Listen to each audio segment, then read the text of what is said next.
Okay, so here's part 2 of the beef heart discus recipe. I ran it through approximately 8 times with the grinder, and the reason for that is because it's beef heart and there's fish, and fish don't eat beef heart in the wild, so you have to mash it down pretty good so that they could eat it and digest it. So what we're gonna do now is we're gonna put it back in here, and we're gonna add the powder, this powder here, and I had made this powder here, 729. It's krill, algae wafers, 1 multivitamin, assorted fish flake food,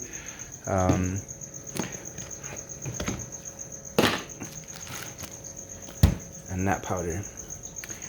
And we're gonna add it. Well, we're gonna put that in first, and then we're gonna add the powder, and little by little, it's all gonna come together, and we'll go from there. Okay, so we're almost done here. Just so you can see a little bit how that looks.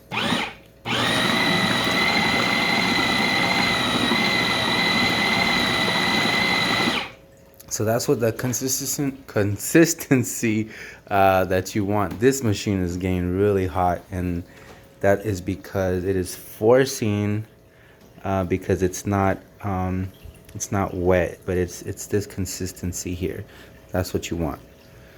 And so what I'm gonna do now is take all of this, and I'm gonna put it in this bag here, flatten it out, and stick it in the freezer.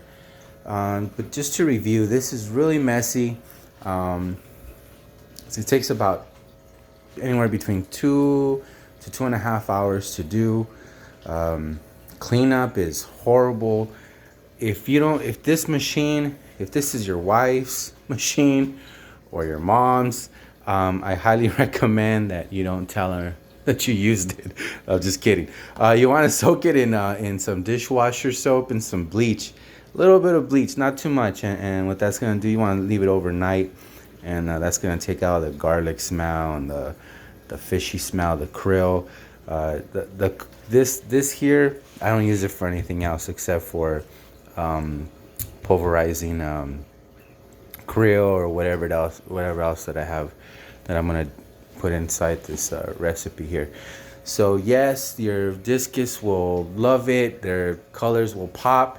It's messy in the tank. If you could refer to my video before the beef heart, you know, there's some things that you can do to prevent like the buildup of all the mess that's gonna happen in your tank, because discus are picky eaters. They pick at it and they spit it out, and you're gonna have a ton of mess. But if you're good on water changes and you have your bottom cleaners and your pre-filters, and there's nothing to worry about. So all right, YouTube, thank you, and you guys have yourself a good night.